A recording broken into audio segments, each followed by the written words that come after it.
This podcast is produced in compliance with the Fair Use Act, Title 17 of the U.S. Code. Content is offered for purposes of commentary, criticism, and news reporting. Hello, and welcome. I am Christy, and if you're finding me through Substack, I am Bumbling Buddhist. Thank you so much for sharing your time with me, and I hope that you will find the content here helpful, if not entertaining. Just some housekeeping. If you're visiting me on Substack or on YouTube for the first time and you like what you see, please consider liking and subscribing. And if you're returning, welcome back. If you would like to further support my work, my Venmo and Ko-fi site will be listed in the description of this video. So I want to start out kind of with the first commentary. There was a Senate Finance Committee hearing with Robert F. Kennedy Jr. It was important for me because I was a nurse for many years, and just seeing some of the things that were brought up during this hearing, it was important to me, and I wanted to kind of go through it. I have some background in nursing as far as oncology and hospice, and also like chemotherapy, things like that. So I feel like, at least to that, I can kind of speak to the healthcare part of it. I do know that Robert F. Kennedy Jr. is a lawyer, and to my knowledge and from the research that I've done, he doesn't have any formal medical training, other than he's given several opinions in recent years about like things like vaccines, and I've heard some stuff about raw milk. I didn't see a whole lot about that, but going into this hearing, I figured that he would be asked about like recommendations about childhood vaccines and the recent firing of the CDC director. So I wanted to speak to that and see how things went. From what I can see on the news reports and the parts that I've reviewed on here, it didn't go well at all. So what I'm going to do is I'm going to share screen here, and the replay is going to be sped up for a couple of reasons. I don't want to get bored to tears and bore you to tears, and also want to make sure that this stays compliant with fair use. So let's see, I'm going to go ahead and get started. There was an opening statement from the chair and from the ranking member. So I think probably we can start with addressing that. So let's see if I can get this. Okay. And I've got timestamps here. Just pack your patience because it's kind of hard to search that on YouTube, but let's start. This is Mr. Crapo. I hope I'm pronouncing that correctly. And we'll get started.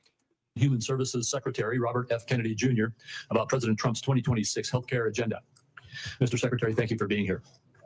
While I expect a spirited debate today, I would remind my colleagues that each senator is limited to 5 minutes, and we're going to try to keep that as tight as we can today. There's 27 of us, and we all probably are going to want to have our opportunity. And if you haven't seen hearings like this before, the way it usually works is the chairman and the ranking member will start. And then normally, unless someone offers their time to another member, it will switch back and forth between Republican and Democrat members. At the end of the 5-minute time frame, I will gently tap the gavel if it appears that things are starting to lapse over, and encourage my colleagues and our witness to conclude their remarks at the conclusion of this time. President Trump and Secretary Kennedy have made a steadfast commitment to make America healthy again.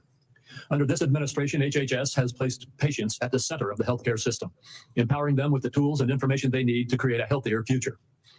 We know that chronic diseases such as heart disease and cancer and diabetes are some of the leading causes of death in America. Now the department has a renewed focus on tackling the root causes of chronic disease and promoting prevention first. I look forward to exploring ways that the federal government can further align payment incentives to support healthy living and fight chronic disease. That's going to be an interesting line to toe, because I'm sure there are going to be some questions about H.R. 1, the bill that just passed. So just something to kind of tuck in your pocket there. The administration has also prioritized efforts to end waste, fraud, and abuse in our federal healthcare programs, including through eligibility and enrollment verification. The eligibility and enrollment verification is one of the things that has sparked some pretty heated debate insofar as what Medicare and Medicaid patients will need to do to prove eligibility. I know here in North Carolina, Medicaid is quite a tough nut to crack. Medicare is I think done on, at least up to date, more of a phone or online platform. I haven't gotten any real definitives on how that's going to change. I do know that several of the changes are delayed, and also there's going to be some amendments to the bill. So hopefully they will make it more accessible. This critical work is not just about saving taxpayer dollars.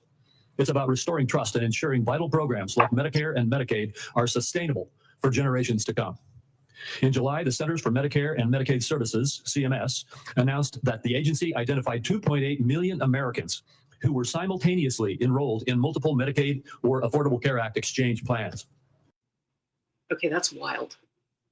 And I mean, I'm sure that there are instances out there. I'm not saying that there are not. I just know when we help patients go through the process of applying for Medicaid here in North Carolina, it is very tedious. Very tedious. And I know they go through a lot of checks. So I don't know if this is a case state by state where that needs to be looked at. But they may kind of determine federal funding based on what the states are doing to make sure that doesn't happen. Stopping this duplicate enrollment while working with states to ensure that individuals do not inappropriately lose coverage has the potential to save taxpayers $14 billion annually. CMS has also taken steps to provide states with additional immigration information to verify eligibility for federal health care programs. Preserving lifelines like Medicaid for those who are legally entitled under the law will ensure long-term sustainability. Congress has bolstered these efforts by passing the One Big Beautiful Bill. This bill enacts common sense. That bothers me. It's the bill does have a proper name. It just seems a little bit, it makes it not sound as serious to me, but that's just a me thing, I guess. So reforms to reduce improper payments and brings needed personal accountability to the Medicaid program. These reforms will protect Medicaid and refocus the program on the most vulnerable patients, those whom the program was intended to serve. The OEBA also created the Rural Health Transformation Program, the single largest investment in rural health care in decades, to help stabilize and modernize the rural health delivery system throughout our country. And this is something I'm going to go into a little more research for later, because it's something that I think Senator Tillis brought up. I'm based in North Carolina, and Tom Tillis is one of my senators. He had made mention of that he would inquire about that, but I don't know a whole lot about that part of the bill. I'm hoping I can follow up with you guys about that. These accomplishments reflect a vision for a healthcare system that is proactive, efficient, and patient-centered. While many of the issues discussed today may be partisan in nature, this committee has a deep history of bipartisan healthcare accomplishments. I remain committed to partnering with this administration and Ranking Member Wyden to enact policies that realign incentives in the prescription drug supply chain, expand access to telehealth, and ensure long-term stability in our physician payment system. Mr. Secretary, I look forward to hearing from you today about the administration's efforts to make America healthy again, and how. So, and I think also we're going to see the ranking members' opening statements. I think that's important, as well as Secretary Kennedy's. So we'll be reviewing that as well. We can continue to work together to achieve this shared goal. Thank you very much. Senator Wyden. Thank you, Mr. Chairman. As the committee gathers today, the United States is in the midst of a healthcare calamity, the largest cuts to American healthcare in the history of our nation, and they are approaching like an avalanche. Last week, most of the senior. Just as an aside, this is Senator Wyden is from Oregon, and he's coming in hot. Senior leadership at the Centers for Disease Control and Prevention were fired, or they resigned after refusing to bow to Robert Kennedy's unceasing crusade against vaccines. I traveled across Oregon last month, and the message was the same from one end of the state to the other. Families are confused. They're scared about who to trust about their health care. Robert Kennedy and Donald Trump have done so much to feed that mistrust. And I will say, at least from the colleagues that I still keep in touch with in the medical field, that's accurate. I think that especially after the firing of the CDC director, up until that point, a lot of people that I talked to, were like, okay, well, at least there are still the people at the CDC. There's still some guardrails, excuse me. And after the firing of the director, I think that everyone kind of, their hair caught on fire at that point, and it's definitely not a good development. Granted, Secretary Kennedy was confirmed and all that, but I think that just from the medical profession, providers are wanting somebody that knows the business and knows the science. And I don't think that Secretary Kennedy can give that. This morning, my staff, in partnership with Senator Alsobrooks' team, is releasing a report that shows the disaster of Robert Kennedy's 203 days in office. Every single day, there's been an action that endangers the health and wellness of American families. Robert Kennedy has elevated conspiracy theorists, crackpots, and grifters to make life or death decisions about the health care of the American people. Robert Kennedy's tenure is so far marked by 3 calling cards. One is chaos at federal health agencies, leaving families, doctors, and the entire nation confused and frightened. Corruption that benefits Robert Kennedy, Donald Trump, and their friends at the expense of taxpayers, and higher health costs for families. I ask unanimous consent, Mr. Chair. That's interesting what he says about the corruption. I'm hoping that later on he'll share a little bit more about that. And enter this report into the record. Without objection. Then there's chaos. It's been obvious from the start that Robert Kennedy's primary interest is to take vaccines away from Americans. During his confirmation process, he claimed to be pro-safety and pro-science, but his actions reveal a steadfast commitment to elevating junk science and fringe conspiracies. His agenda has not been about choices and information for families. Just last week, he threatened doctors that deviated from the new anti-science vaccine guidelines he released that make it harder for pregnant women and children to get the COVID vaccine. Apparently a new recommendation came out, and there wasn't a lot of, as far as like who cited it, but that they're trying to change the standards for COVID vaccination. And I know some people have started having some issues because basically with this new guidance, it's very vague. And what happens is whatever comes from the Department of Health and Human Services or from the CDC, that not only goes through Medicare, but that's the tests that private insurance companies use. So if HHS and Centers for Disease Control are saying, okay, this is our new recommendation, and just as an example, they say, well, you can't get this particular vaccine unless you're, over 70 and have these conditions. Whereas officially that applies to Medicare and Medicaid, insurance companies look to that also and use that as their standard. And that helps them, when patients transition to Medicare, it helps hospitals keep kind of a more uniform way of doing things, because you can't have like a big hospital with 4 different types of insurance plus Medicare and Medicaid with different standards. I mean, providers are already up to their ears in bureaucracy. So I think just the way that it's set up, at least before, when there were the medical providers and scientists that were working at the CDC, it was very cohesive. It's becoming very confused, and it's scary. And then there's corruption. Robert Kennedy's bizarre statements and actions beg the question, why? Democrats on this committee answered that question months ago. Robert Kennedy can enrich himself and his allies. His family still stands to gain from class action lawsuits against vaccine makers. Now, Robert Kennedy fired every single one of the group responsible for making vaccine recommendations to doctors across the country under the false pretense of conflicts of interest. Meanwhile, many of the new members of the panel are outright vaccine deniers who've appeared as paid witnesses in lawsuits against vaccine makers. Their conflicts of interest and ethics disclosures remain hidden under lock and key. Can they do that? I didn't know they could do that. And the only reason I'm saying is, like, it's certainly not a comparison, but at least like way further down the line, if anybody does a talk or anything that's hosted by a pharmaceutical company or whatever, you have to disclose any conflicts of interest, and you have to disclose them in writing.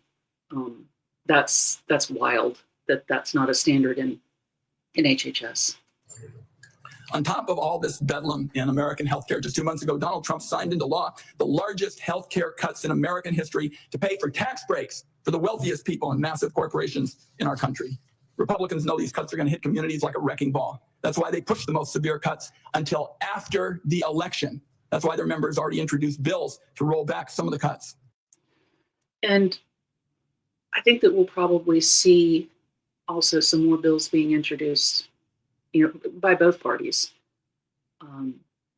Republicans, it may be a case of trying to save face, especially if they're going to have another election coming up. And Democrats, just because they have to, and in both cases, they have to protect their constituents. I have to go by what the CBO says. They've been as close to accurate as you're going to get. And, it's just, the math isn't mathing for me as far as how this bill is going to help as far as healthcare. I'm more on the side of that unless some changes are made and addendums are made to this bill, it's gonna be pretty crazy. Make no mistake, though, those cuts are being felt right now. We're seeing hospitals in Idaho cutting payments, hospitals and nursing homes. Providence Seaside Hospital in Oregon announced they're shutting down their labor and delivery unit. Every family is going to feel the burden of Trump care in America. Premiums are going to spike next year, especially for those who buy health insurance on their own, but the effects will be felt by those who. And especially with labor and delivery, that already, even in places that are closer to metropolitan areas, has been an issue. And in areas that are more rural with higher instances of infant mortality, rural hospitals closing and even labor and delivery departments closing is going to be catastrophic. Who get insurance also through an employer. Congress has an opportunity to extend the Affordable Care Act tax credits that lower the cost of premiums. Democrats are ready to pass an extension that stops the dramatic premium spike that forced many families to pay double what they do today. Instead of finding ways to help American families pay less for health care, Robert Kennedy is focused on his anti-vaccine mission, fueled by some kind of complex that the consequences be damned. Amid this litany of corruption and chaos, the one point I have to underline is Robert Kennedy puts children in harm's way every single day in America. To my Republican colleagues, I must ask, what line must Robert Kennedy cross before some of you will also join this alarm? That's a good question. Let me make sure I still have this. Yeah. Because, I mean, and that seems that way all around. I'm just wondering where that red line is going to be. I think some people are finally giving a little bit more attention, but, alarm bells started going off for me when people started getting fired. Weekend, under the cover of darkness, Robert Kennedy attempted to disappear hundreds of children under his care at Office of Refugee Resettlement facilities. These children here without parents or family were rounded up in the middle of the night and put on planes to Guatemala. Lawyers on the ground described unthinkable scenes. Our staff, some who are here today, were party to this in the middle of the night. And one child said to their lawyer, "Why do they want to send me back? My mom is dead and my dad abuses me. Why do they want to hurt me?" This was an actual conversation. These actions were illegal. Documents show that many of these children were in the country to escape trafficking in their homeland. Mr. Kennedy calls himself a protector of children. Some kind of rich claiming from somebody who's flown on Jeffrey Epstein's private jet on multiple occasions. I don't think Robert Kennedy should be within 1,000,000 miles of this job. Republicans on the committee had a chance to prevent the public health train It was quite a little non sequitur for a healthcare hearing. wreck that Mr. Kennedy has engineered. Everyone voted for him.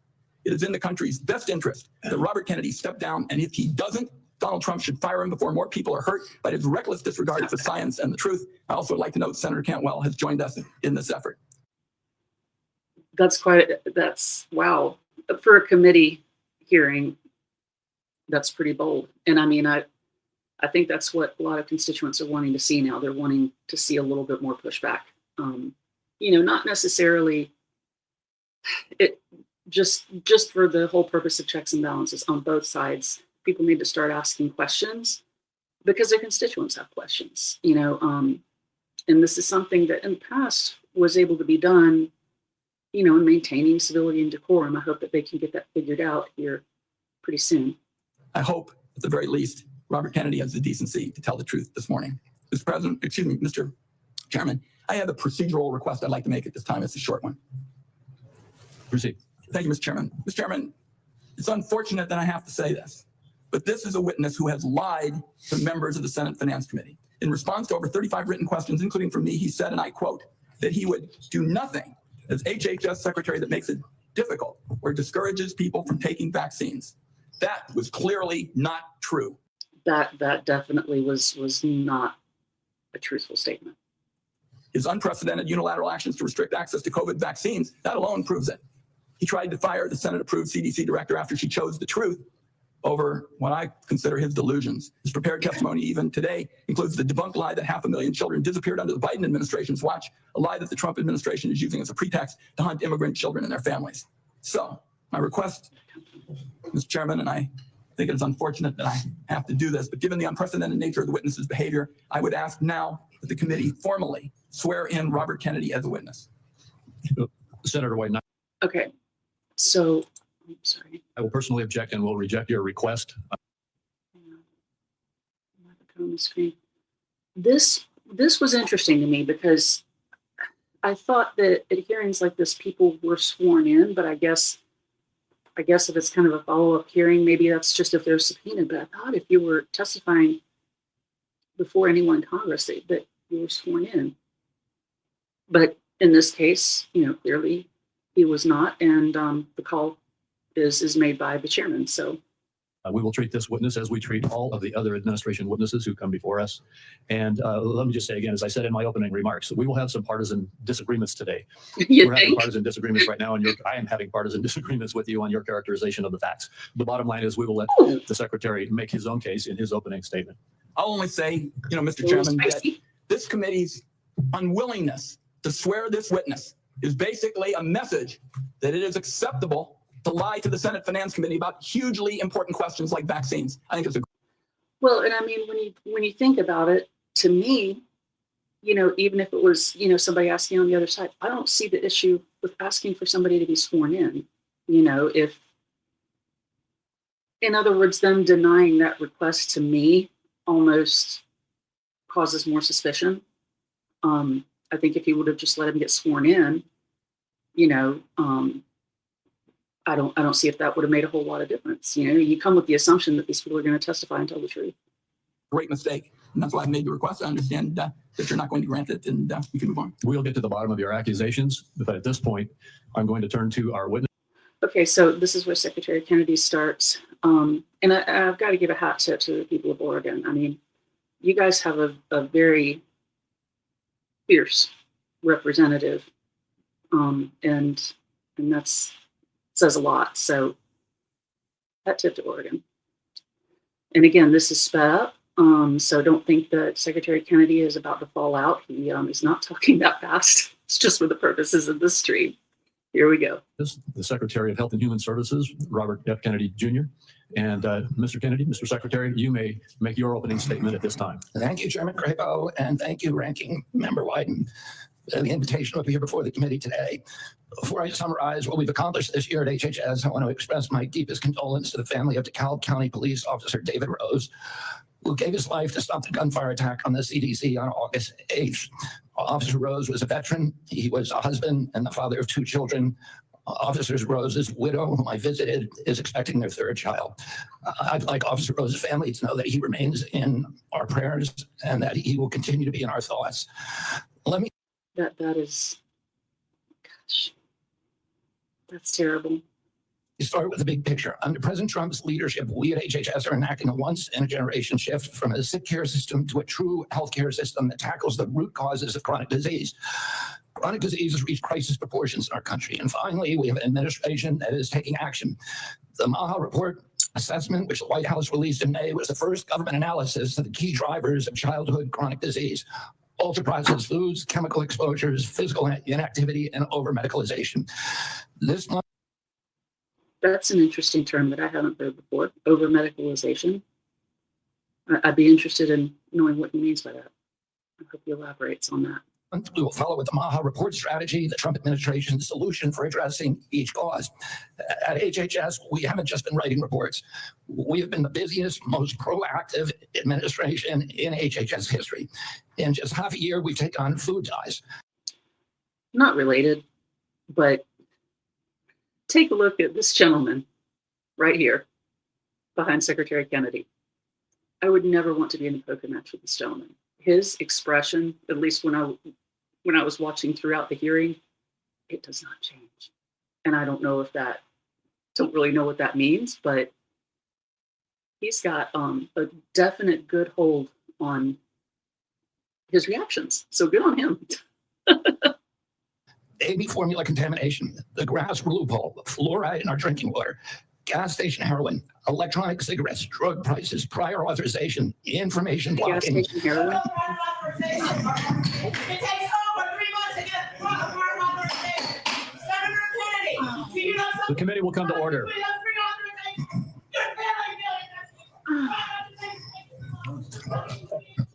I apologize to you for that outburst. Oh, that's so sad. Did you hear what she said?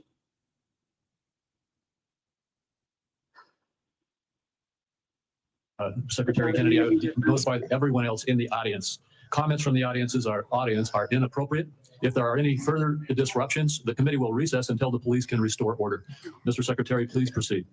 As I was saying, prior authorization, information blocking, and healthcare interoperability. We are ending gain-of-function research, child mutilation, and reducing animal testing. We are addressing cell phone use in What? schools, excessive screen time for youth, the Child lack of mutilation? nutrition What are you education talking in our about? medical schools, sickle cell anemia, hepatitis C, the You guys help me out with this. What does he talk? I mean, I know they talk about things in other countries, but what is he talking about? East Palestine chemical spill, and many, many others. At FDA, we are now on track to approve more drugs this year than at any time in history. I'm also proud to say that HHS under President Trump. But there's over what?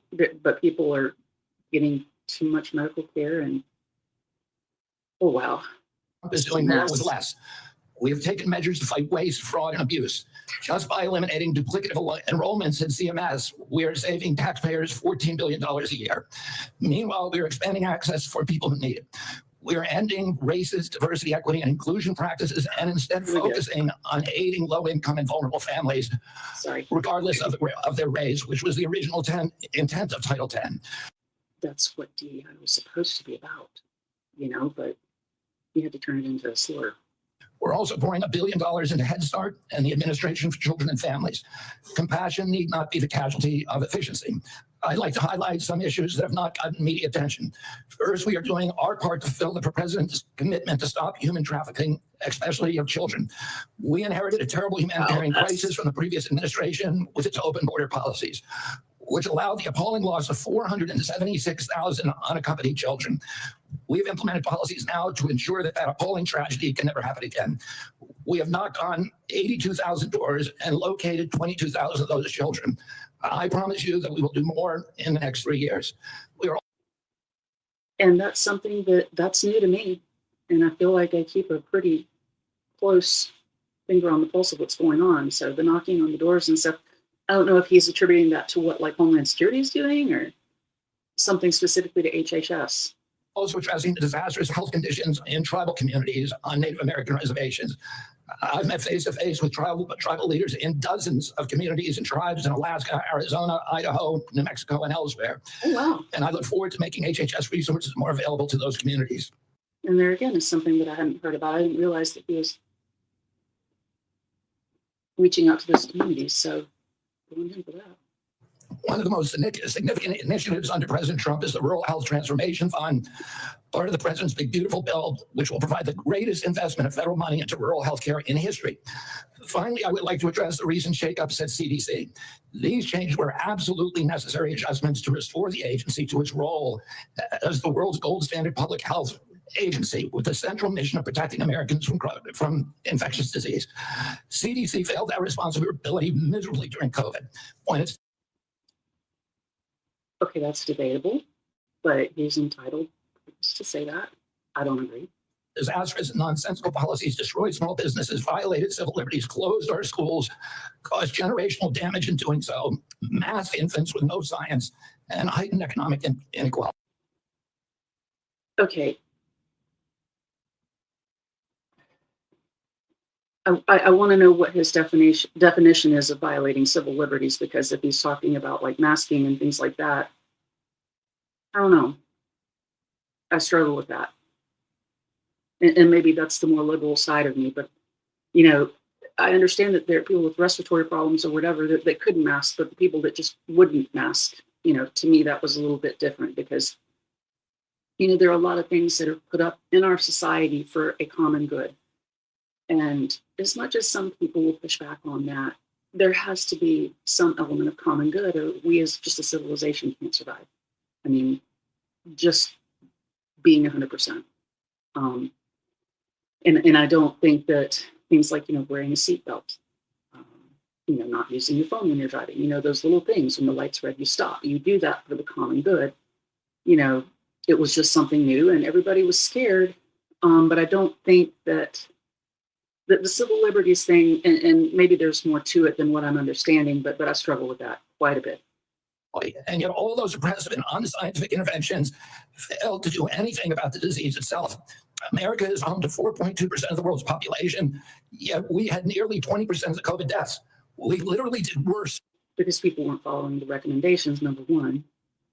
And there was a lot of very bad information coming out, number two.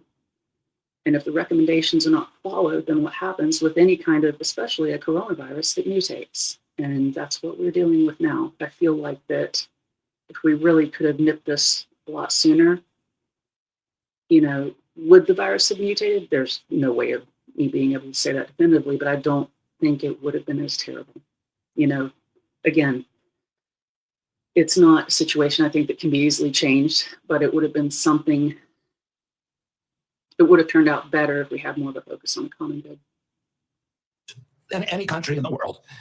And the people at CDC who oversaw that process, who put masks on our children, who closed our schools, are the people who will be leaving. And that's why we need bold, competent, and creative new leadership at CDC. People able and willing to chart a new course.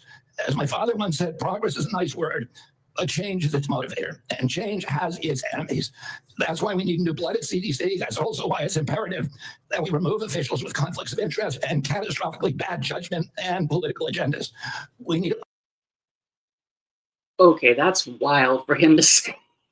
I mean, I don't know who's writing his introductory remarks, but he probably ought to fire them. Unbiased, politics-free, transparent, evidence-based science in the public interest. Those are the guiding principles behind the changes at the CDC, and that is what you can expect all across our agency for the next 3 years.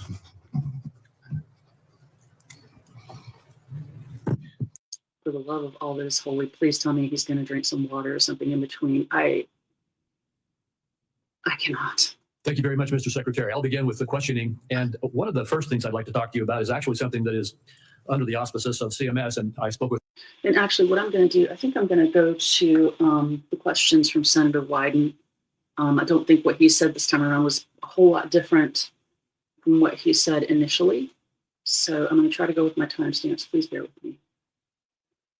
1 to 47 starts about here.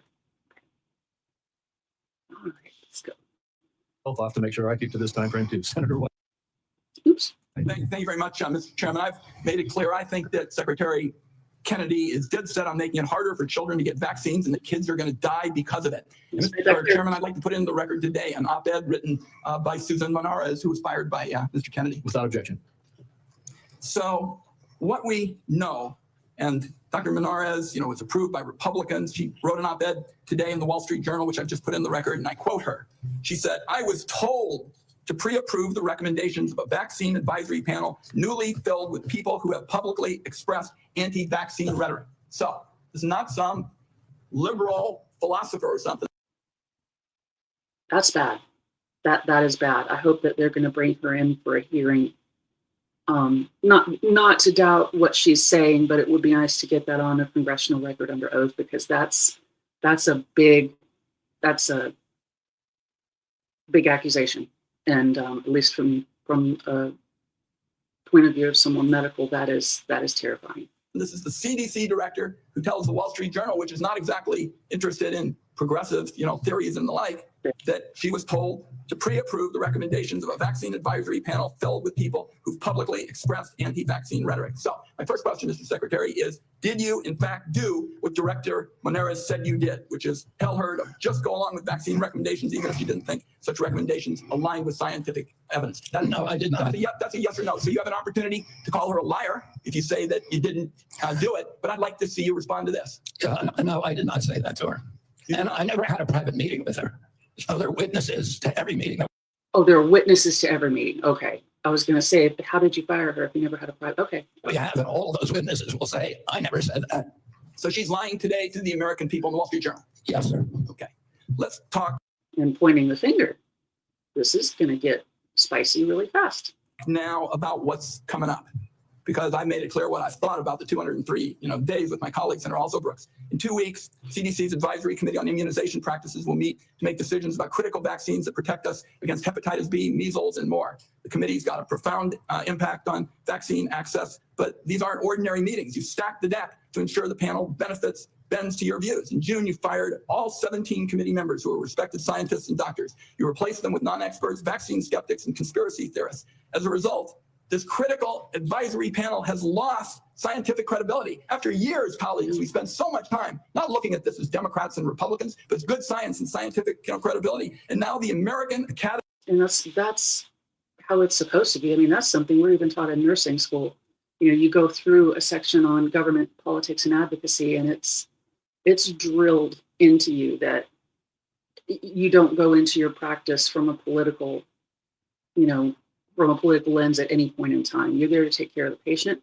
You're there to, assess what their needs are, to provide care according to, what your assessment shows. And that's how doctors diagnose. You have criteria, you have signs and symptoms. It's not, it's not about politics. And the CDC shouldn't be about that either.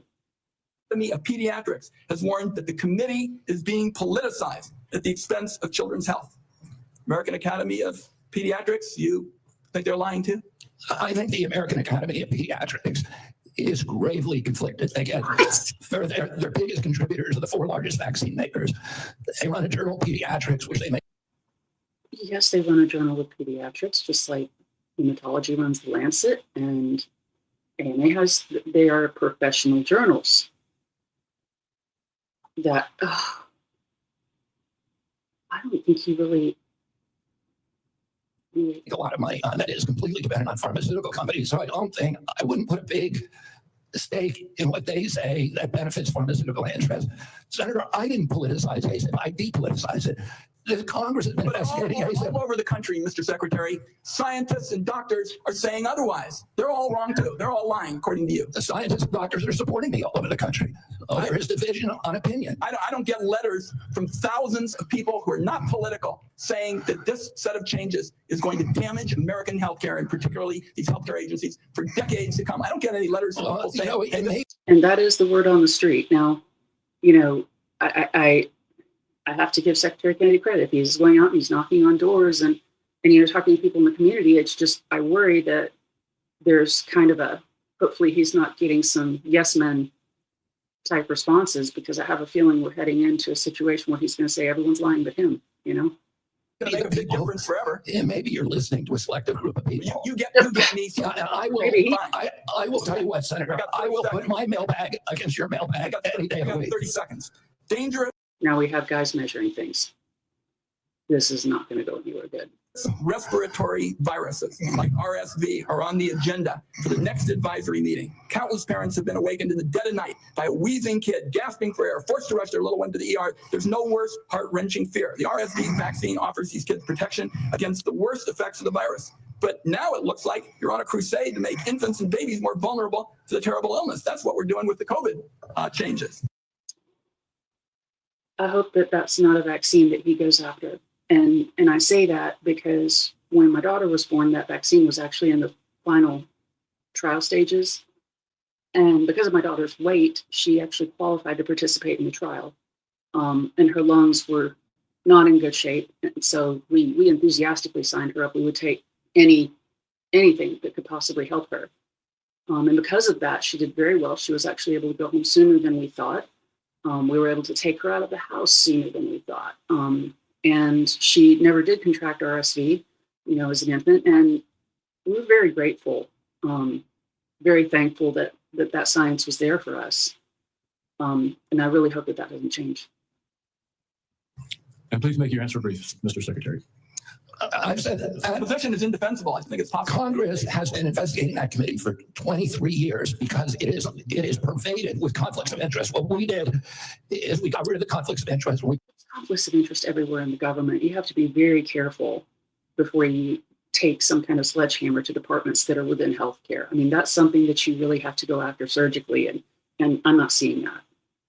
But we depoliticized it and put great scientists on it from a very diverse group. Let me close. Very pro-vaccine. Let me close with this, because like Senator Crapo, I'm a few seconds over. I don't think, Mr. Secretary, this is about you and me. This is about kids being pushed in harm's way by reckless and repeated decisions to get scientists and doctors out of the way and allow conspiracy theories to dictate this country's health policy. I don't see any evidence that you have any regrets about anything you've done or plans to change it. And my last comment is, I hope that you will tell the American people how many preventable child deaths are an acceptable sacrifice for enacting an agenda that I think is fundamentally cruel and defies common sense. Thank you, Chairman. Do I get a reply? Or Senator, you've sat in that chair for how long? 20, 25 years, while the chronic disease in our children went up to 76%. And you said nothing. You never asked the question, why it's happening? Why is this happening? Today, for the first time in 20 years. That's not true. That is not true. That there have been initiatives all over the place where pediatricians, healthcare providers have done a lot of research on, chronic disease, childhood disease. That is inaccurate, and I can put forth journals to prove it. The word that infant mortality has increased in our country is not because I came in here. It's because what happened during the Biden administration that we're getting. No, sir. No, sir. No. Infant mortality is not up because of Joe Biden. And I'm going to let Senator Wyden respond briefly to that, and then we're not going to go over like we just did. This committee on a bipartisan basis. Colleagues, my cabinet secretary says that we have no interest in chronic care. Mr. Secretary, Mr. Chairman, could we have regular order, please? We're in the process of turning around the Medicare program with the chronic care bill that Chairman Hatch, when he was chairman, and this committee put together on a bipartisan basis. All right, we're going to proceed, and I. Okay. And on that note, I'm just going to pause this for just a moment. Okay, my apologies for that. So I wanted to address something that he said about infant mortality because I feel like it's important. Prior to the changes like in immigration and what's going on with the Department of Homeland Security, there's a law in the United States called EMTALA. And basically what it means is that when you go into an emergency room and you require immediate care, you're a trauma patient, you're in labor, doesn't matter who you are, it doesn't matter whether or not you have insurance. If you are, I think it was like if you're a provider that receives Medicare funding, you have to stabilize these patients. So that in and of itself, just putting EMTALA into place made a big difference in infant mortality because moms could get care. Now, what they mentioned before about, like labor and delivery departments closing, that has effects on infant mortality. And if there's going to be more of that, it's going to be very difficult for them to try to, point to another administration and say, well, it's their fault. And it really, I find it very interesting that right now everything is Joe Biden's fault. I mean, the man was in office for 4 years. It took a lot longer than 4 years for things to get to this point.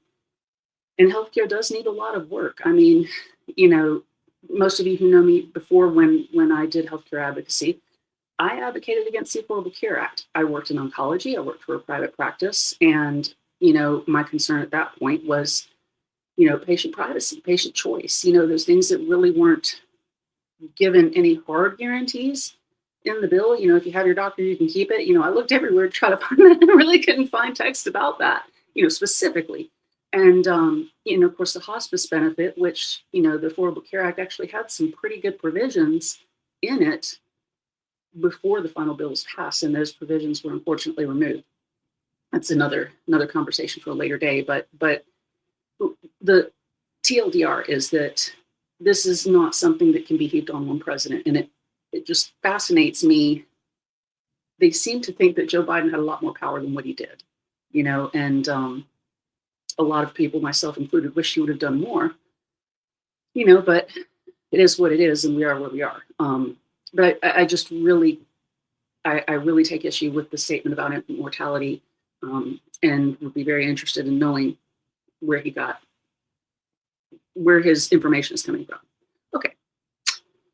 So I think the next, let's see, who do I want to talk about next?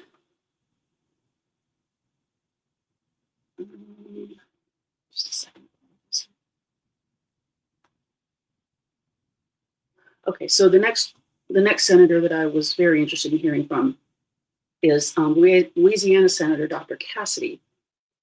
So let's see what time stamp.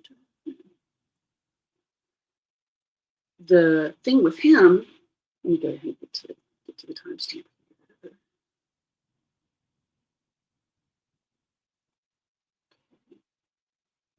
So the reason that I wanted to hear from this senator is I think he was one of those swing votes in the initial confirmation that got Secretary Kennedy into this position. So I am very interested in hearing what he thinks about how he has done to this point. So let's, did I just go? I sure did. Went right past it. Good going, Chris. That's where the red dot is at.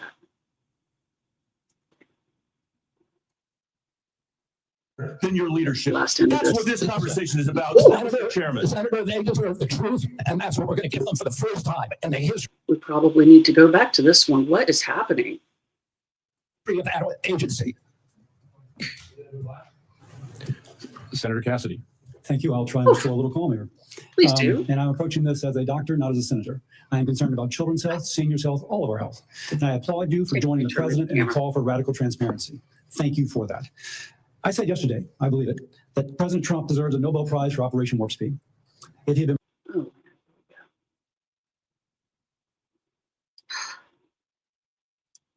Oh, this isn't going to go in the direction I think it's going to go. President Obama, he would have gotten it. But because of Operation Warp Speed, forcing the federal government to come to a vaccine development within 10 months when others said it couldn't be done, we saved millions of lives globally, trillions of dollars, we reopened economies, incredible accomplishment. And it was, as far as the rollout of the vaccine, I think that was done in a very, very impressive period of time. Something to keep in mind too, as far as vaccine hesitancy, mRNA vaccines have been in the works since I think like the mid 20th century. So there was already a great deal of research that was already in place for these types of vaccines. So when they started working on developing ones specifically for the COVID-19 virus, they already had a lot of kind of their base work done.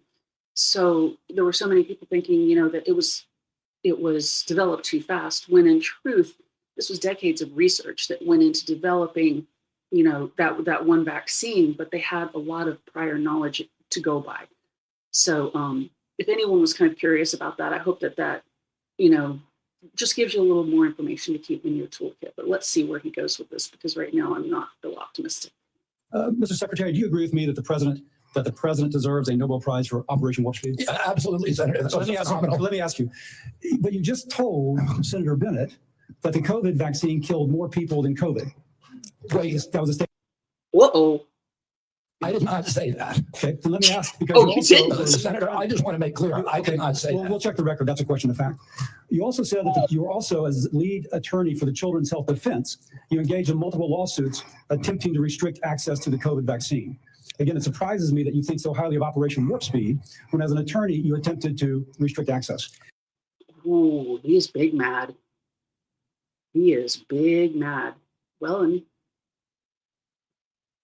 I mean, I guess he should be on some level, but he kind of knew what he was doing. I wonder if he's up for re-election. I think he is. I'm happy to explain why. I have 3 minutes and 30 seconds left.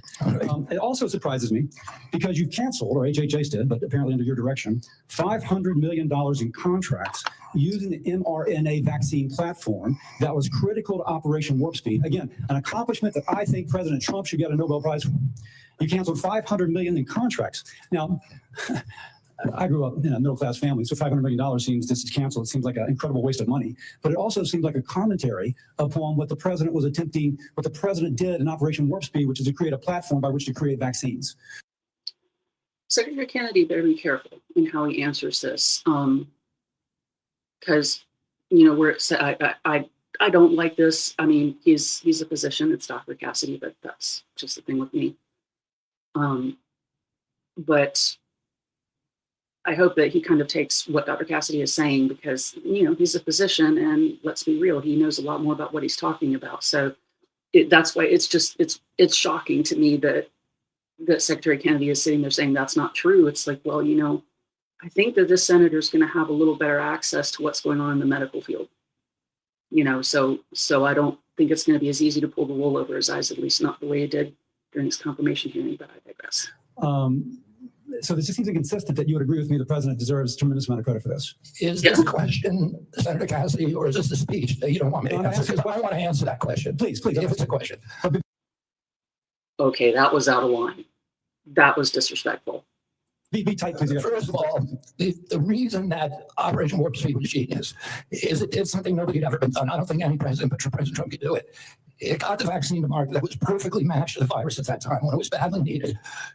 And that was done with cooperation between the CDC, the World Health Organizations, and a lot of people that specialize in that kind of research. I happen to have someone very dear to me who does that kind of research. The president, should be given the credit for encouraging its rollout, but let's not forget who developed the vaccine. Because there was low natural immunity and there were people getting very badly injured by COVID. But he was also brought in therapeutics like hydroxychloroquine and ivermectin and protocols for treatments. Please say something to shout him down for that. Those are not in. And there were no mandates. And Okay, I have another question, so please. That's when I began litigating against President Biden's mandates. Now, I'm sorry, let me go on because in terms you've of covered me the mandates canceling those before. contracts, I have limited time, Mr. Secretary, I'm sorry. You called for, and rightly so, that we should restrict participation in agencies for those with conflict of interest. I would like to submit for the record a evaluation of the conflict of interest of those who are on the ACIP and the Vaccines and Related Biologic Products Advisory Board. It was not 97% as alleged, rather it was 6.9%, and it was 1.2%, I think, for the other panel. Without Numbers matter. objection. Now, I am concerned, though, because many of those whom you have nominated for the ACIP board. Excuse me, Can I have my time back? Yes. What I am concerned about is that many of those whom you've nominated for ACIP have received revenue as serving as expert witnesses for plaintiffs' attorneys suing vaccine makers. Now, one of my colleagues in another setting alleged that you seem more interested in settlements than science. If we put people who are paid witnesses for people suing vaccines, that actually seems like a conflict of interest. Real quickly, That's a huge conflict of interest.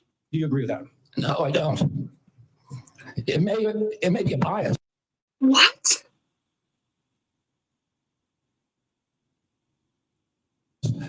And that bias, if disclosed, is okay. No, It's sir. not a financial- it's not a financial conflict. It's not a fin- No, sir. No, sir. That's just like, if you're going to hire a fox to be in a hen house, that bias is going to be really darn important to whether or not they're hired.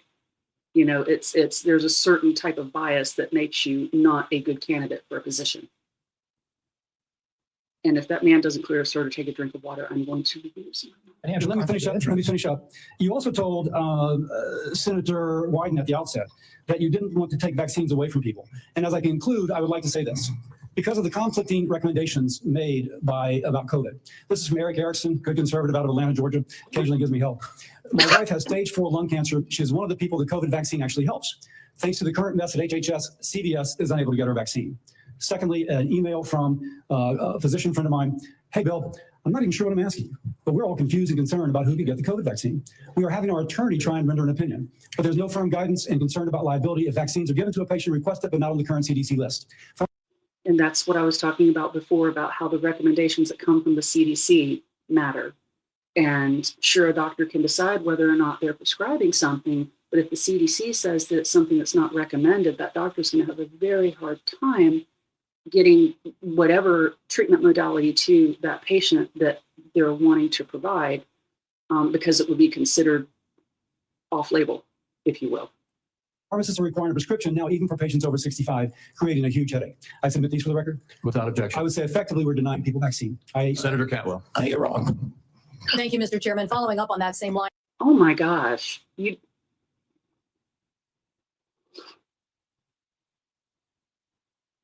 And it's actually more shocking to me because the amount of disrespect that I know he showed to other senators, but Dr. Cassady is a Republican. That Will, you're wrong. I'm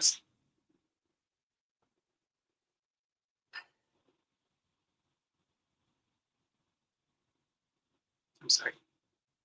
As Senator Cassady, because that's exactly, I represent one of the most science-based states in the country. And actually, the next person that I had down, at least for commentary, and I did skip some senators on here because when I tried to initially do this with everyone, it was a 3-hour video, and I would not want to sit through that myself, much less ask anyone else to do it. So we're going to skip forward to Senator Hassan from New Hampshire. So let's see here.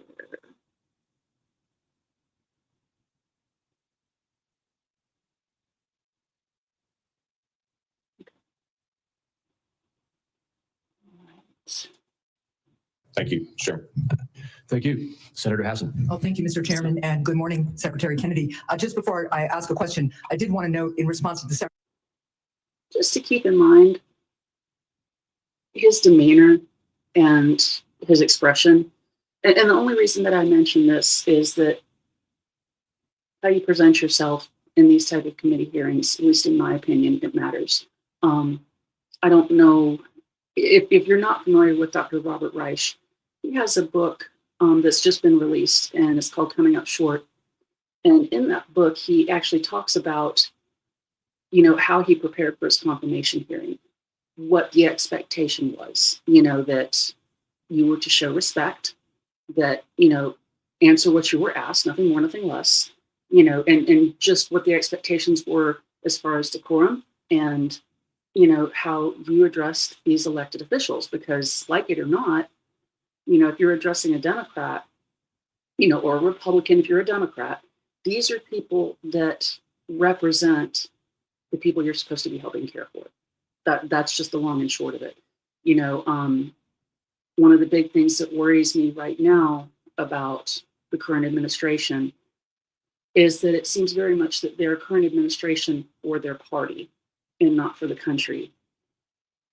And I think that that's one of the biggest issues that we have in the United States right now, because when you elect someone as president, I don't know a president that hasn't said, oh, I'm the president for the entire country, but the proof is in the policies, the proof is in the pudding and what they do.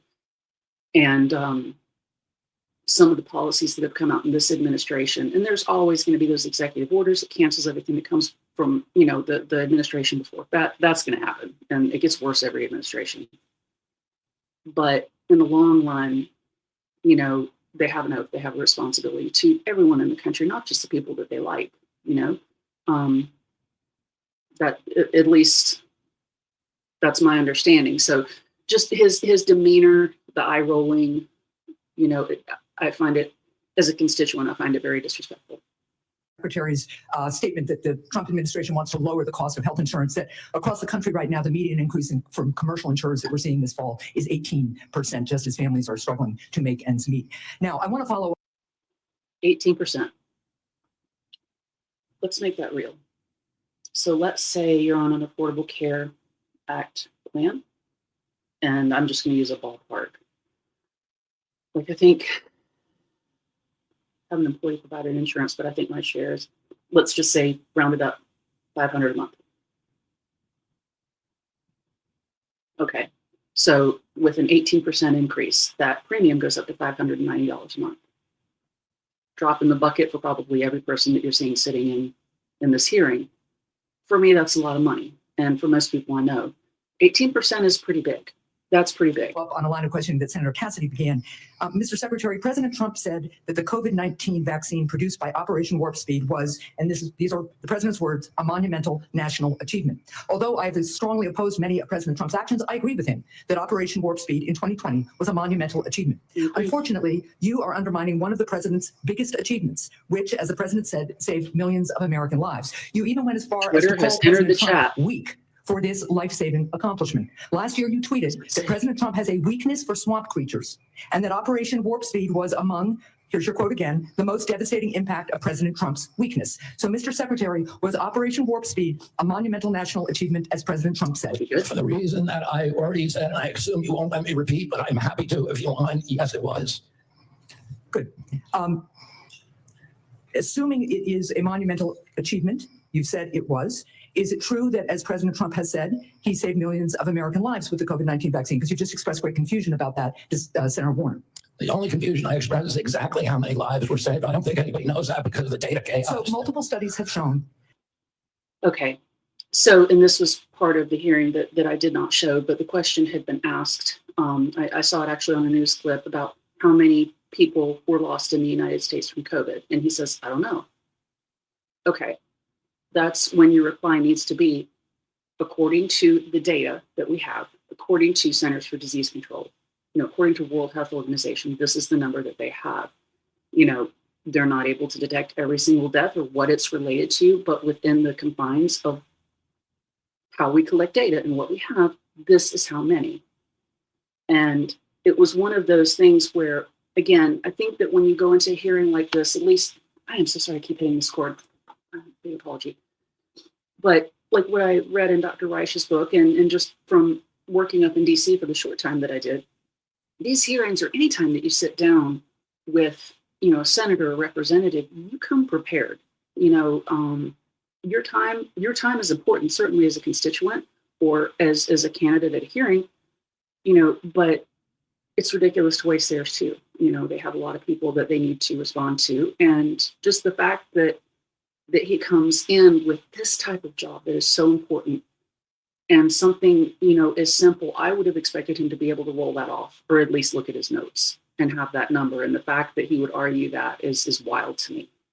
That the vaccine reduced infections and severe diseases and saved at least 3 million lives in the United States and millions more abroad in the first 2 years of the pandemic. It's possible those are modeling studies. I will also note, just as you've been talking about data and concern about it, the process for COVID vaccine approval was public, it was live streamed, and it was out in the open. Manufacturers and experts have publicly submitted data analysis, and when the FDA has asked for more, they've submitted more.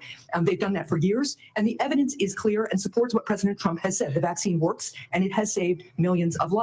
Your own process, on the other hand, has not been transparent. You repeatedly choose to ignore data because it doesn't match your preconceived notions and lies. So she's not wrong. She's not wrong. And I mean, just when he was talking about modeling, I don't think he even knows what he's talking about, how this data is collected and analyzed. you have said that the vaccine did save lives. You've said it was a monumental achievement. And given that, if you agree with President Trump that the vaccine saved millions of lives, why have you acted behind closed doors to overrule scientists and limit the freedom of parents to choose the COVID vaccine for their children? Why have you done that? For the COVID vaccine, I was removed by FDA because the industry. No, it was behind closed doors. No, that's not wrong. And scientists who said they wanted to brief you on the science, scientists who wanted to understand why the FDA, why you unilaterally changed the parameters for giving vaccines, making it possible now, to Senator Cassady's colleagues' points, that they're going to have to go off-label. This is crazy talk. To prescribe a vaccine for children. I'm not making things up. You just said that she was making things up.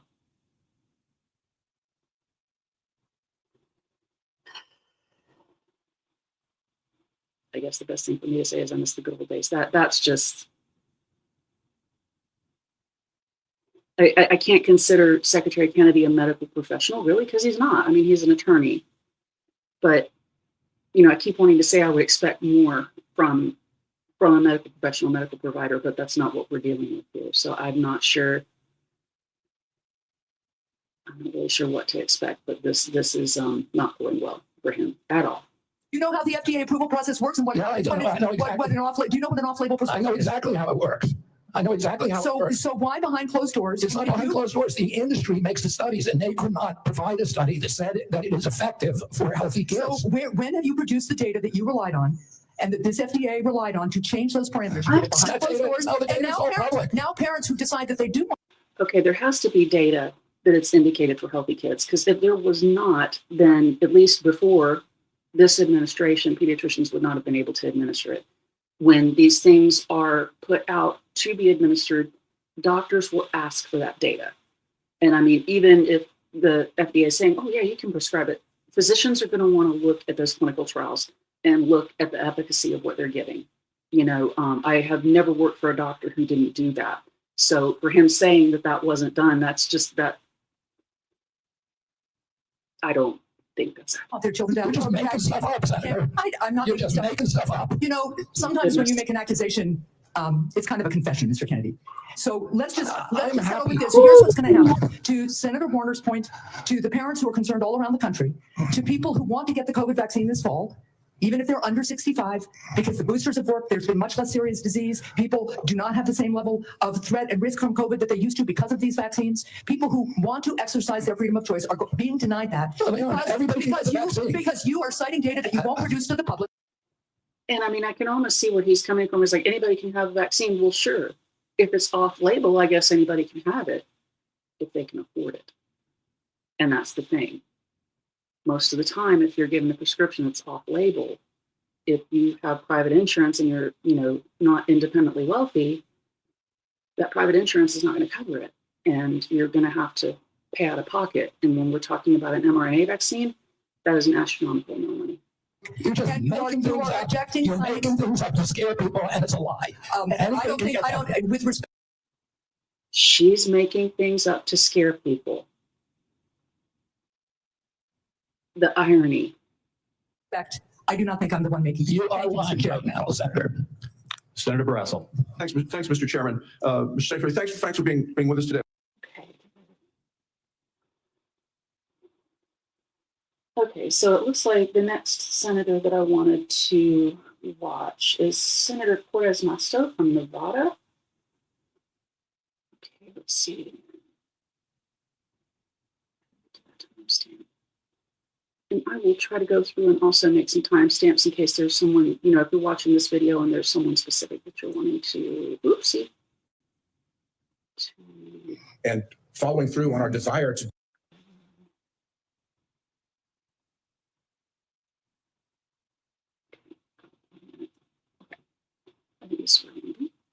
No more skyrocketing drug prices. We're putting American patients first and taking on big pharma to make America healthy again.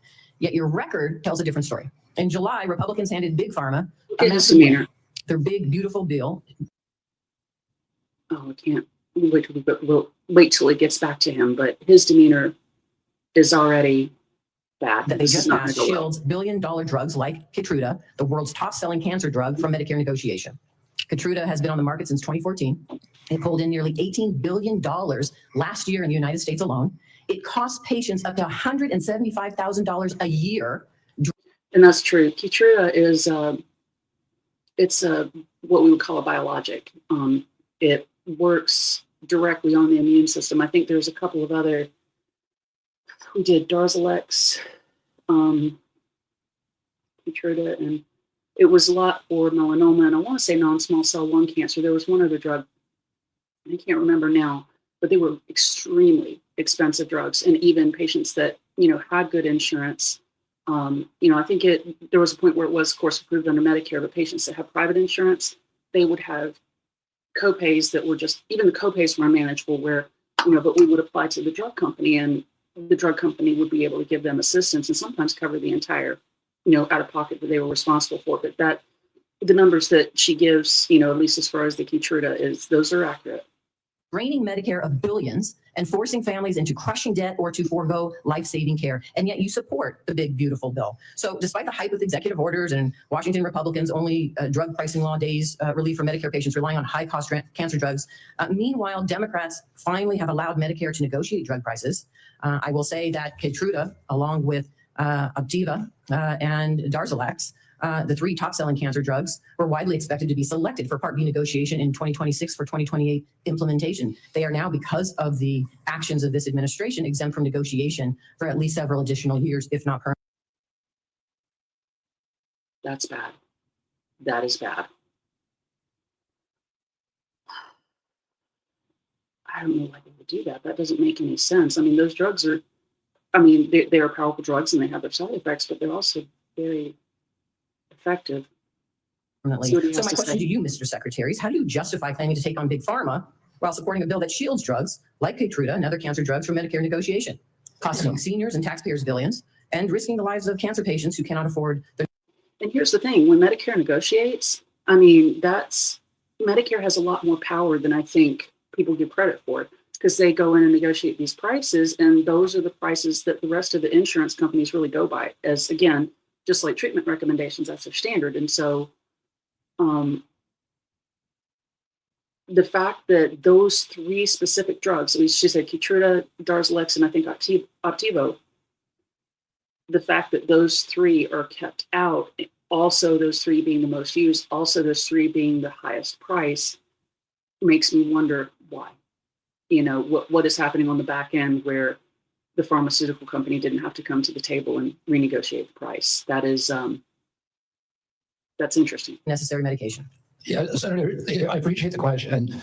The Medicare drug negotiations in the IRA were very well intentioned, but they were poorly structured. What we found is that the negotiations that have occurred actually have ended up raising the costs for Medicare. We are right now in the CBO has not agreed to that. The CBO doesn't say that. It's just the opposite. So you're saying the CBO and independent agencies that validate the costs are wrong? Well, that is CMS data. That's Okay, so let's actually just really- focus on the cancer drugs. Why aren't we negotiating those, putting those down for families? Why does the bill exempt those? Is part of the MFN negotiations. I'm not sure that provision in the bill of one beautiful bill by the. You're not sure of the provision, the negotiation provision, and how exempt For Katrina. your agency is responsible for that negotiation, and you don't know about it? And again, that's important, and he should have anticipated that question. You know, I feel sure that they would give him some kind of idea of what's coming down the pipe. That is, I know that we're negotiating in the MFN Let me ask you, Mr. negotiations. Secretary, let me ask you another question. How much are Medicare Part D enrollees expected to pay for prescription drug coverage next year? she knows the answer. She's looking at her paper. You better have it. I think that is in debate right now. Let me tell you. Are you talking about the They are rate? going to pay $15 more than last year, up to $15 Oh, a I month. told you. Let me have a question for you on Part B. How much are Medicare Part B premiums expected to increase next year? This is a I test. don't know. I talked to So Dr. that is yesterday. about, I think they're it's supposed to increase 16%. about 11.6% or $21.50 more each month. And again, last time you were before me, you couldn't answer the questions of the very agency and the authority that This you is have brutal. to address these issues. You know, next year, seniors and families are facing higher healthcare costs across the board. 23 million people on Medicare with a standalone Part D drug plan could see their premiums rise to $50 a month, up from 35, because the Trump administration is cutting the federal subsidy that has been keeping costs down. Part B premiums will jump 11.6%. And I don't know how much, if any, Medicare payments are going to go up to people that receive that benefit, but something tells me it's not going to cover that. And again, his lack of preparedness for this hearing is embarrassing. And it is absolutely shameful. As someone who worked in healthcare, our healthcare industry is better than this, much better than this. No, it's not perfect, but it's better than this. To $206 a month in 2026, one of the largest single year increases in decades. And so for an administration that claims it is lowering costs, my question to you is, what are you going to do to keep costs down for seniors? I mean, I'm already doing what I do. I'm already keeping costs down. What are you doing to keep costs down for seniors, knowing that these costs are going to be increasing? I mean, the program integrity bill, that is the first action that I did when I got in. It's one of the earliest actions in history of a complex regulation by an HHS Secretary. A Congressional Budget Office has said that that's brought premiums down by 5%. Program integrity bill.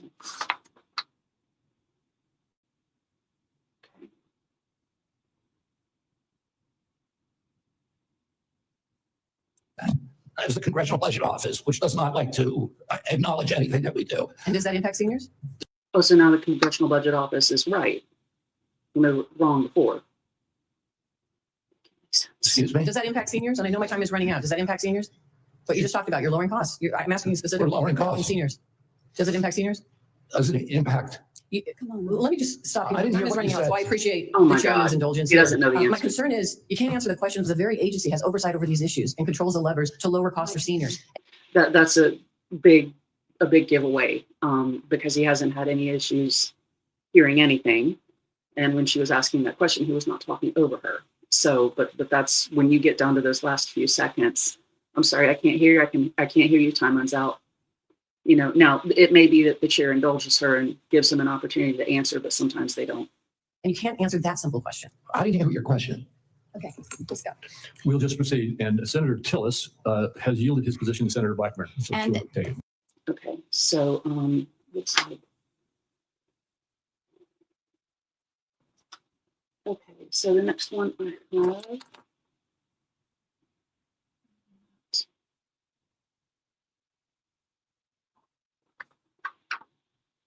All right.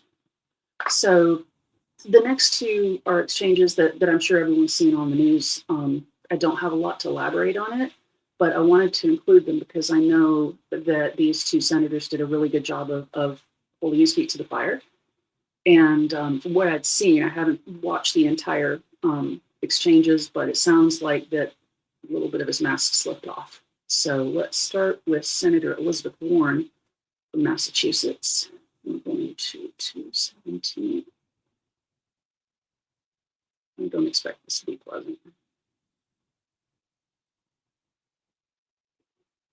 All right. Thank you, Mr. Chairman. So last November, while you were under consideration to become Secretary of Health and Human Services, Mr. Kennedy, you said, quote, if vaccines are working for somebody, I'm not going to take them away. No exceptions, no ifs, ands, or buts. You would not take away vaccines from anyone who wanted them.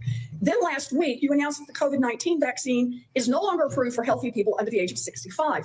In announcing the change, you said the vaccine will be available for anyone who wants it. Now, obviously, both things cannot be true at the same moment. So let's clear this up right now, Secretary Kennedy.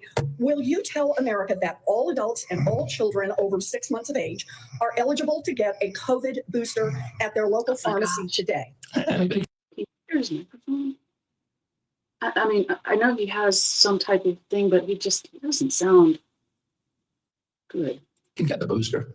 I'm sorry? Anybody can get it. Anybody. So you're saying that is now the official rule of HHS. Anybody is eligible to get a booster by just walking into the pharmacy. It's not recommended for healthy people. No. That's double if talk. you don't recommend, then He's saying anybody can get it, and technically anybody can get it if they can pay for it. And I think she's trying to get to that, and he's not going to give that one up for anything. It's not going to the happen. consequence of that in many states is that you can't walk into a pharmacy and get one. It means insurance companies don't have to cover the $200 or so cost. As Senator Dr. Cassady said, you are effectively denying people vaccines. You're not going to recommend a product for which there's no clinical data for that indication. Is that what I should be doing? What you should be doing is honoring your promise that you made when you were looking to get confirmed in this job. You're going. Where is he talking about that there's no clinical data? That clinical data has been on the books for years. If he's talking about the COVID vaccine and it's updated every year, and that's just how it's done. It's just like the flu vaccine. They look for, changes in the virus. They look to see how to adapt the vaccination. The current mutations come out. Here as of recently, I think it used to be that, like for the shingles vaccine, it used to be older, but now I think it starts at either 50 or 55. It's recommended. That's changed because the data shows that, there's indications for that. You can find that. You can look that up. That's in the public domain. I'm not sure what he's talking about unless I don't know if he thinks that data is his opinion, or I don't know. I don't understand. And that is, you promised that you would not take away vaccines from anyone who wanted them. You just changed the classification of the COVID vaccine. I'm not taking it away from people, Senator. It takes it away if you can't get it from your pharmacist. Well, most Americans are going to be able to get it from their pharmacy for free. Most Americans will be able to get it from their pharmacy for free. The question is, everyone who... What about the rest of them? Most Americans, define most. Wants it. That was your promise. No, I didn't. I never promised that I was going to recommend products for which there is no indication. When you said... And I know you've taken $855,000 from pharmaceutical companies, Senator. Did you hold up a big sign saying that you were lying when you...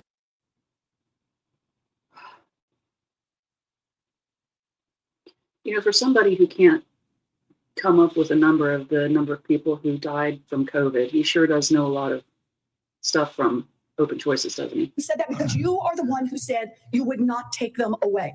Now, Senator, I'm not taking them away from it. Secretary, you want me to indicate a product for which there is no clinical data? Secretary Kennedy, you said you wouldn't, and now you did. I'm not taking them away. Everybody can get access to them. No, they can't walk into a pharmacy the way that they could last month and get access. It depends on the state. It depends on the states. A year ago, but they can still get it. Everybody can get it. Everybody can get it, Senator. So look, let's move on. You clearly are taking away vaccines.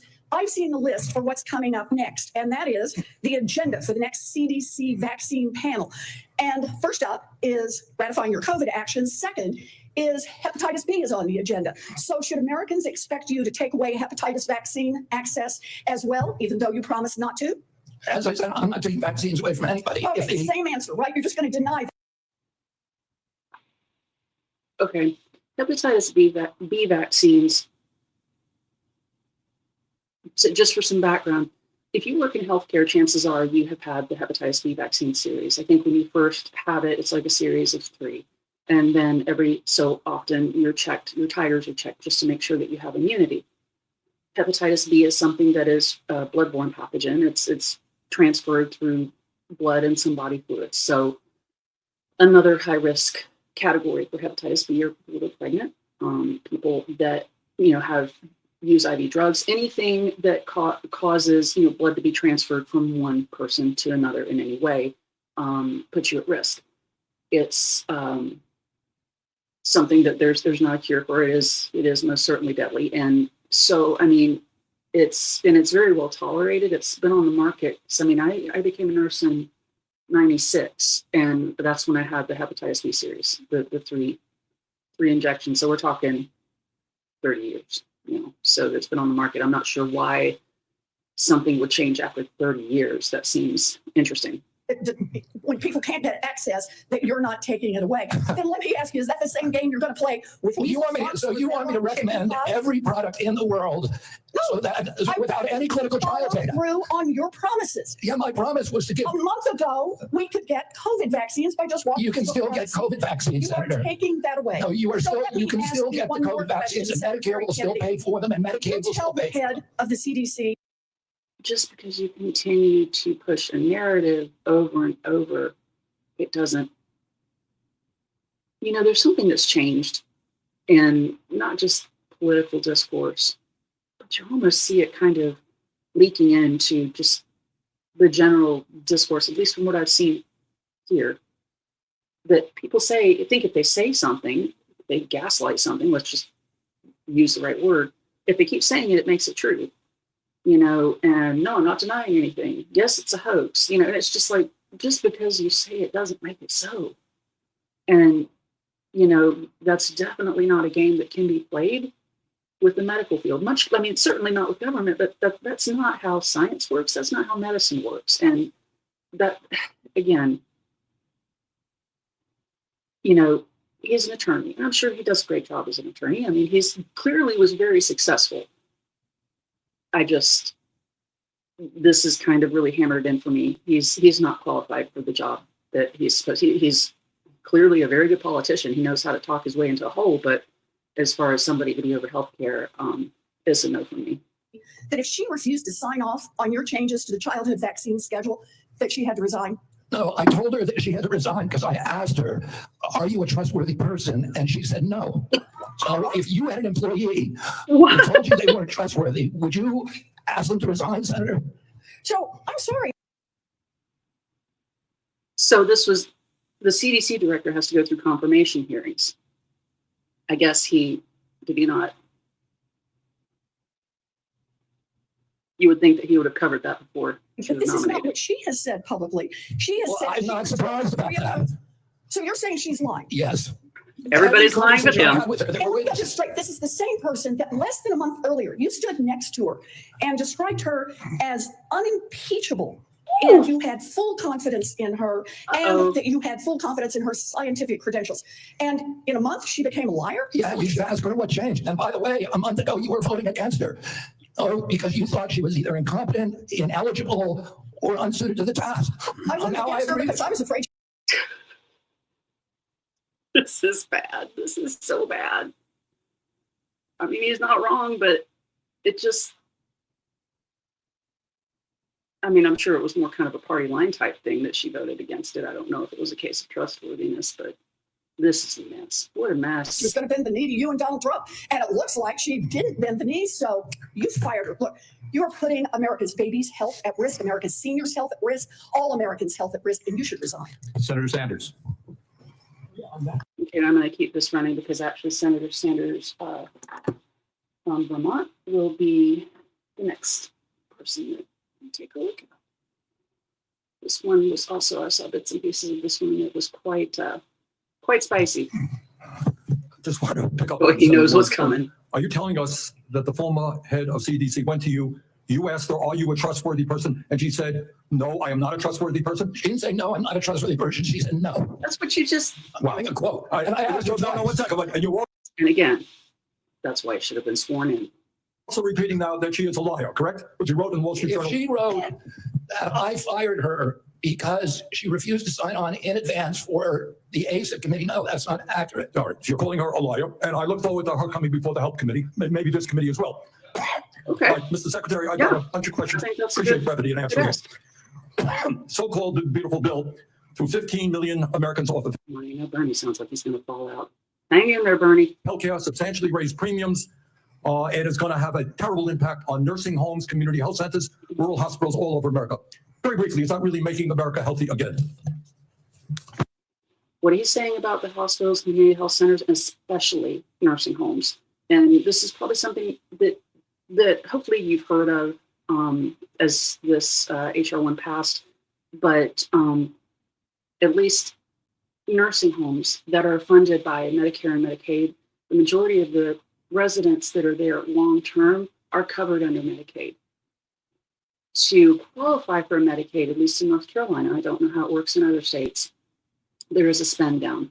So if these residents have a house, if they have car, any other assets, they have to spend those down. And there are of course like different allowances, like if they have a spouse that still stays in the home and certain things that they have to do. But basically they have to sign over everything they have except for maybe like $3,000 to the state. So imagine you're one of those residents, you're in a nursing home, you've spent down everything you have so that you can have Medicaid, so you can at least have some care for the last part of your life. This bill is passed. Now let's say Medicaid's cut. This person's in a nursing home. I mean, clearly they can't go into an office to, reapply for whatever. What happens if their benefits are decreased or taken? Who's going to take care of these people? And not to fearmonger. I don't think that every nursing home in the country is going to close. That would be catastrophic. But I don't see how some of these situations are going to be avoided, with the cuts. And unfortunately, from the sounds of it, again, a good deal of these cuts are going to come after the midterms. My hope is that, cooler minds will prevail and that they'll try to amend some of the things in the bill that may cause these things to happen before it goes live. Okay. It's going to be the biggest infusion of federal dollars into rural healthcare in American history. Yeah, you know why? Because you're cutting $150 billion for rural hospitals. You're putting $50 billion back. That's not an infusion. That's a loss of $100 billion. All right, next question. Numbers matter. President Trump, who I don't usually agree with, called COVID vaccines, quote, one of the greatest miracles in the history of modern day medicine that saved tens of millions of lives worldwide. Scientific community agrees with Trump. Lancet study found that it prevented almost 20 million deaths during their first year of use. Secretary Kennedy, are President Trump and the medical community right? Or do you still believe that the COVID vaccine was, quote, the deadliest vaccine ever made? No, first of all, I didn't say that. I said that in terms of affairs. I was going to say, a while ago. You sure? Because I believe I remember that. Okay. Today, I think that President Trump should get the Nobel Prize. So who's right? Is Trump and the medical community right, or are you right? President Trump did an extraordinary piece of leadership. Is he right or wrong? Did COVID save millions of lives? As I say, he got Americans back to work at that. He's not going to. He is going to throw himself under the bus before he makes daddy mad at him. On that particular vaccine, which perfectly matched the virus that was circulating then. And I have no idea how many lives it saved, but it saved quite a few. What I find a little bit weird in this discussion, I'm hearing it over and over again this morning, Mr. Chairman, is we've got the entire medical community on one side. You got the AMA representing hundreds of thousands of doctors, the American Academy of Pediatrics, the American Public Health Association. All of these organizations are telling us that COVID vaccine and vaccines in general are safe and effective. You are casting doubt on that. Who are the organizations that are agreeing with you and casting aspersions on vaccines? The primary advisors are Marty McCary, Jay Bhattacharya, Dr. Oz, Vinay Prasad. So you got a few doctors who agree with you, and I'm giving you the Not a few doctors. I'm going to go back and get that name. And Dr. Oz, I'm sorry, that's not someone you. What you're talking about is there's a big difference, Senator, between established science and the scientific establishment, which has been co-opted by the pharmaceutical. So you're telling the American people that the American Medical Association, representing hundreds of thousands of people, have been co-opted and that they should not trust their doctors. And the American Academy of Pediatrics, and by the way, just for the record, every single Republican, I don't mean to be political here, Mr. Chairman. Y'all, we're cooked. I mean, there's a big difference between scientists and scientific, and maybe there is, but we have what we have. And it's the amount of hubris that he has to sit there and say, well, I think it's this, and no, sir. That's not how this works. To receive PAC money from the pharmaceutical industry. Are they all corrupt as well? And I'm telling you, the American Heart Association has been co-opted by the... Everybody but you, Senator. But you know what? When you ran for president, we have a corrupt campaign finance system. Maybe you'll agree with me on that. Okay, you were already president, you got $1.5 billion behind it. You received $300,000 from people, not from the industry, people in it, as I did. From He is really pissed. Individuals. You corrupt. President Trump got $3 million. Every Republican got corporate PAC money for the pharmaceutical industry. Democrats as well. Everybody is corrupt, but you? Is that what we're looking at? I don't think so. And I think the issue I now. don't even know what you're Everybody's talking corrupt, about. but Well, you can do what everybody's I'm talking lying. about. I don't know what you're talking about. The issue is every time anyone Are you disagrees saying, with are you saying the pharmaceutical industry was supporting my presidential No, campaign? I'm saying I don't think no. so. I'm not saying that. I'm saying that the pharmaceutical industry is a greedy institution, which they're charging us the highest prices in the world. They are pervasive. But to suggest that every institution, And then you're keeping them from negotiating prices on some of the highest priced drugs, it bears the question of who's the one in the pocket of the pharmaceutical industry.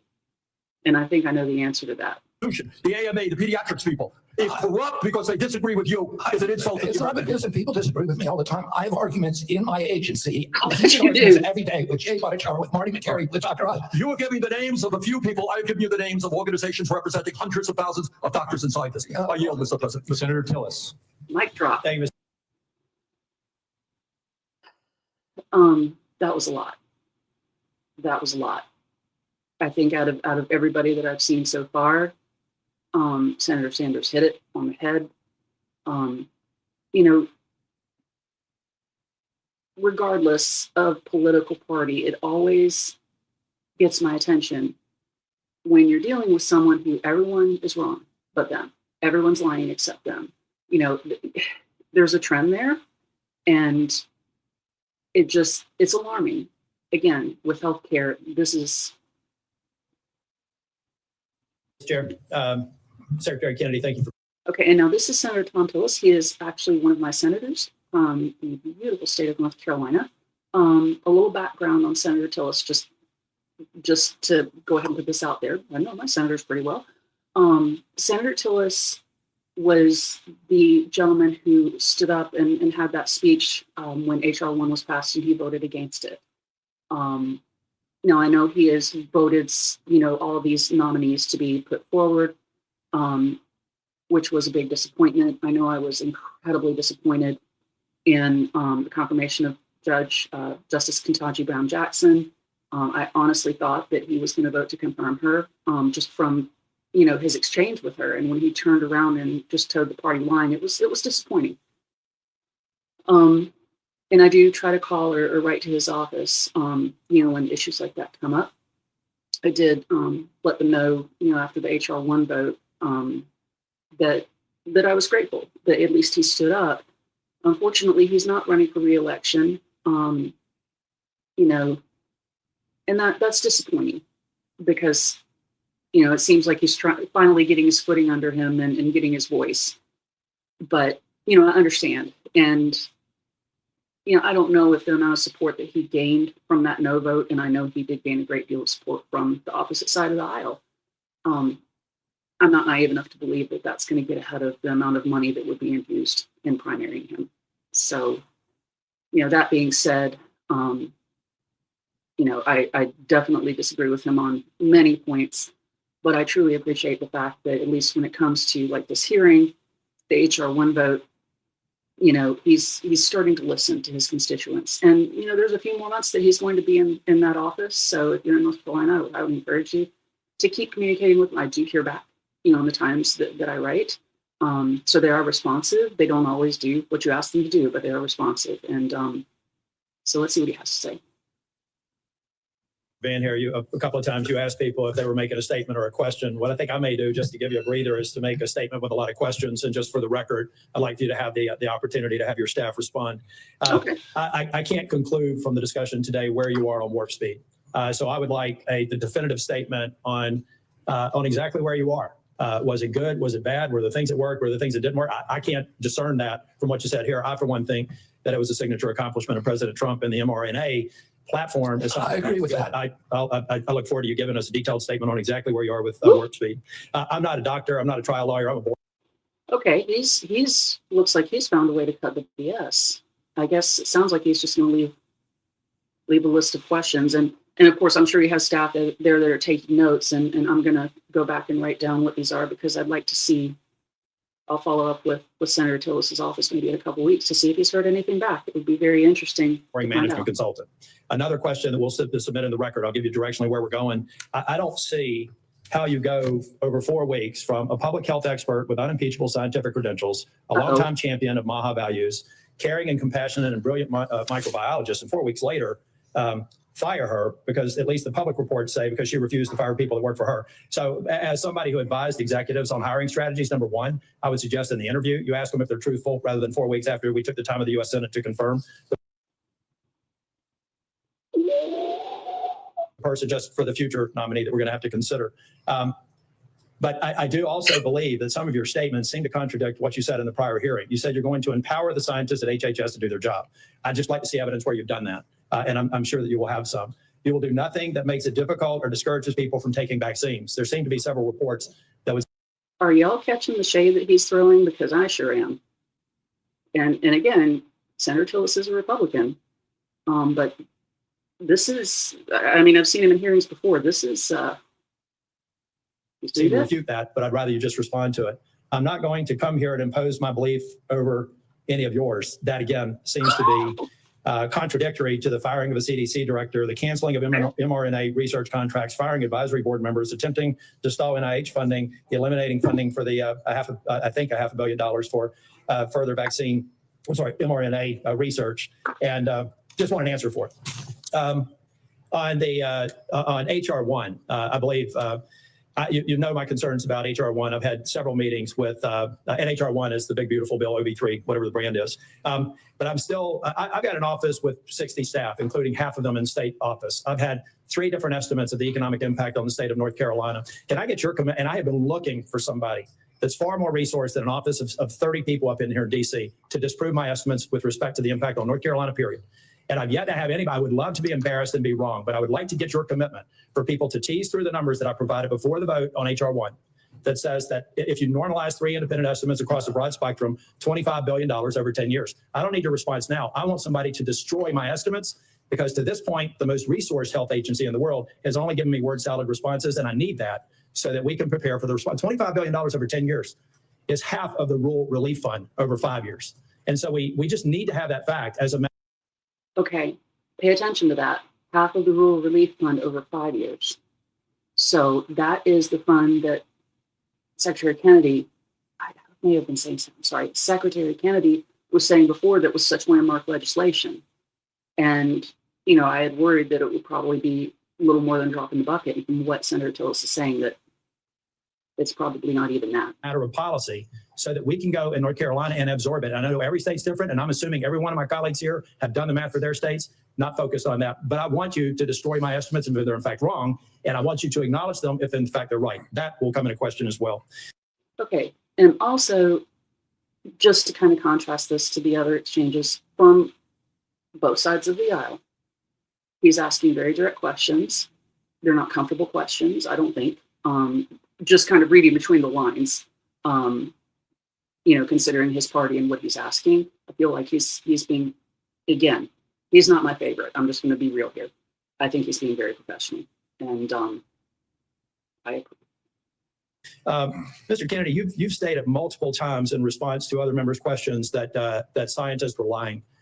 We'll go back to the record in cases where you've said that. I'd just like to see the scientific evidence to substantiate that. I'm going to stipulate that you were honest and you had research behind it. We'll go back and figure out what scientific studies you believe are founded on lies and not scientifically biased. And never you doubt, I will follow up on that. I will definitely follow up on that. I think, let me see if he gives him a time frame.